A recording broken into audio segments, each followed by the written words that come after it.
Halo Taurus, selamat datang atau selamat datang kembali. Ini adalah reading tanpa batas waktu, jadi kapanpun kamu nonton adalah waktu terbaik kamu untuk dapat pesan ini.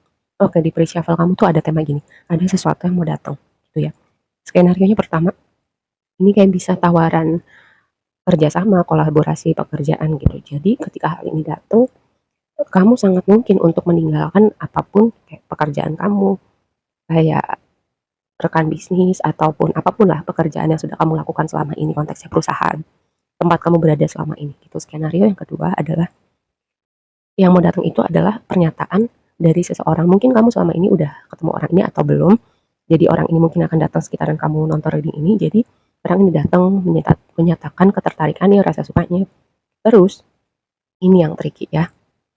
Ini sesuatu yang perlu kamu perhatikan karena gini, aku melihat kayak ada orang yang gini ya, orang yang sudah terikat gitu selama ini, sudah punya hubungan selama ini. Kalau konteksnya masih misalnya kamu berpacaran gitu ya, memang memang misalnya contohnya hubungannya udah nggak baik ataupun sebenarnya nggak ada masalah apa-apa, cuman kamu tergoda sama orang yang baru ini. Ya udah konteksnya masih pacaran gitu, kayak damage-nya tidak sebesar kalau misalnya kamu misalnya sudah menikah gitu. Kan hubungannya nggak, misalnya apalagi kalau kamu punya anak. Nah, contohnya seperti itu. Makanya ini sesuatu yang tricky kalau berhubungan dengan hubungan romantis ya. Jadi aku nggak akan bilang kayak kamu mesti ngapain gitu ya, tapi ada konteks yang sangat mungkin ini orang menyatakan perasaan dan satunya lagi sebenarnya bukan orang single gitu, apapun konteksnya, apapun misalnya gini pacaran ataupun rumah tangga ya. Dan kalau prinsip aku sih sesuatu yang baik niatnya baik dimulai aja endingnya belum tentu baik gitu, apalagi sesuatu yang dimulainya tidak baik gitu ya, mungkin di atas lukanya orang lain, mungkin kayak membuat damage yang besar. Jadi semoga ini jadi bahan pertimbangan buat kamu ataupun sebaliknya gitu, kamu pastikan si orang yang kamu suka ini, kamu yang nyatakan perasaannya ini, orang ini beneran single gitu ya. Jangan sampai nanti pas udah lebih jauh lagi baru kebuka, ini orang ternyata oh sudah punya pacar, oh ternyata sudah menikah, seperti itu.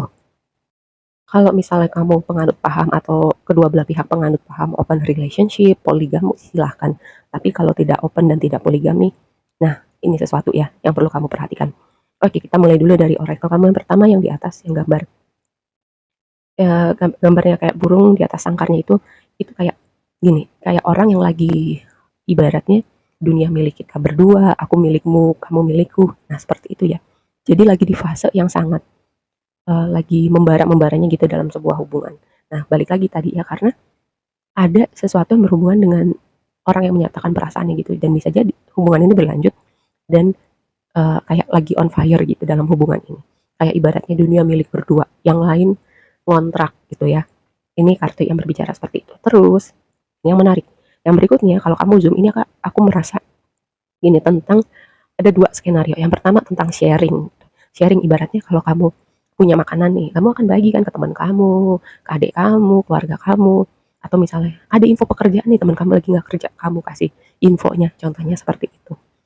Skenario kedua adalah tentang kompetisi, ya. Ibaratnya ini lapak gue, kok ini orang merusuhin lapak gue gitu, ini market gue, ini orang kayak merebut market gue, atau ibaratnya gue yang udah tabur tabur kamu udah usahakan selama ini, kenapa nih orang tiba-tiba datang kayak ibaratnya mengambil hasil yang sudah kamu tabur selama ini, atau kayak interupsi, kayak hal-hal yang mengganggu apa yang sudah kamu bangun selama ini.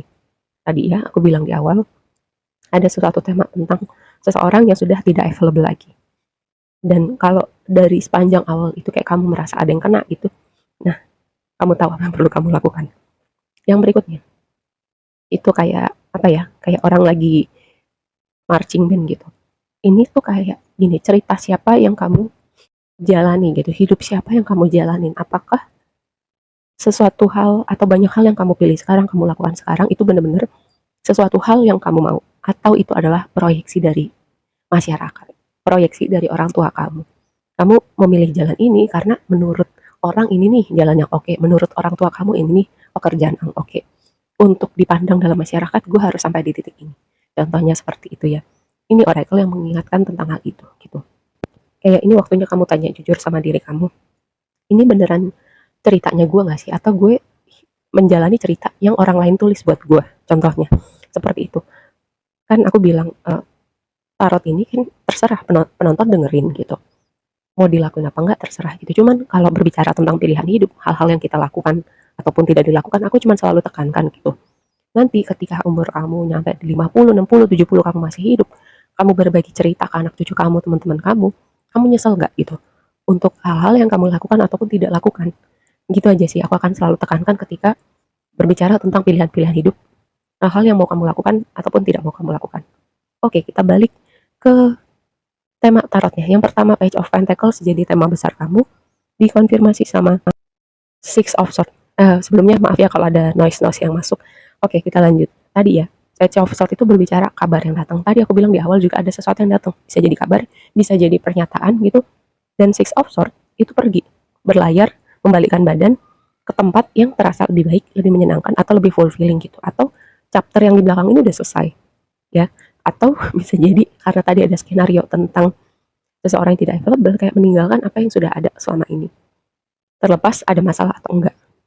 Nah, itu tema besar kamu yang dari tadi aku bahas, cuman kayak saling menyambungkan gitu, saling mengkonfirmasi.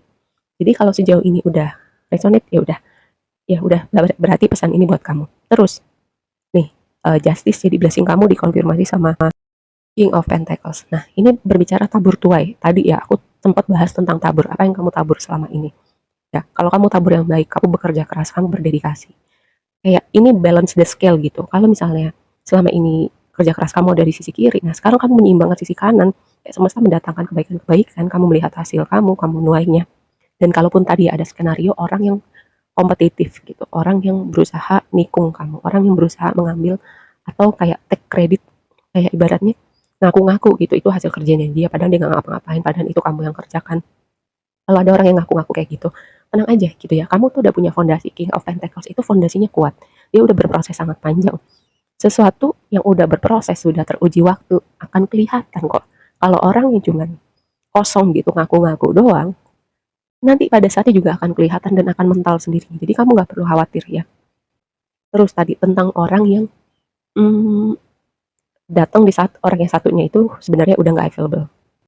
Ini kayak tema selain tadi ya, tema-tema yang udah aku sebutkan, aku juga melihat itu tema karmanya tuh kuat banget, tabur tabur tuainya kuat banget gitu. Jadi siapapun yang melakukan apapun kayak akan melihat ya, melihat apapun yang dia tabur. Sekarang dia tuai gitu, yang baik ataupun tidak baik. Yang tadi ya, sesuatu yang kamu usahakan, sesuatu yang kamu bangun, kamu akan melihat hasilnya. Kalau kamu menabur sesuatu yang tidak baik, kamu juga akan lihat apa yang kamu tabur selama ini. Kalau misalnya orang satunya yang tidak baik sama kamu, mereka juga akan belajar konsekuensi itu. Jadi kamu nggak perlu khawatir ya. Terus terus di tantangan ada King of Swords sama Nine of Cups gitu. King of Swords itu orang yang bijak, cerdas, berpikir strategis, pemimpin. Dia tahu kayak harus ngapain, dia tahu apa yang harus di-cut, apa yang harus dilebihkan. Terus Nine of Cups itu bicara tentang self fulfillment, itu sesuatu yang bikin kamu happy, sesuatu yang bikin kamu seneng. Tapi ini dua kartu berada di posisi tantangan gitu. Bisa jadi ketika ada suatu problem datang, orang tuh hmm, kayak nyari distraksi. Contoh paling gampang alkohol, makanan, game, nonton maraton, ke mall. Bukan aku bilang itu nggak boleh, tapi kalau itu dilakukan untuk jadi pelarian gitu, untuk kamu bukannya dealing sama apapun yang kamu perlu hadapi, nah itu namanya melarikan diri dari masalah gitu ya. Jadi ini sesuatu yang perlu kamu perhatikan. Ketika ada tantangan, um, apakah kamu akan lari atau cari distraksi? Atau bisa jadi ini bukan kamu gitu. Orang yang terhubung sama kamu, ya orang nggak bisa diajak ngomong gitu ya, nggak bisa diajak gimana nih cari solusinya atau membereskan apapun yang perlu dibereskan, dia malah lari dari distraksi. Atau ketika problem dalam sebuah hubungan terlalu berat, mungkin dia distraksinya adalah orang lain gitu, cari yang baru. Nah ini suatu problem ya. Terus advice-nya buat kamu adalah the star sama three of wands gitu.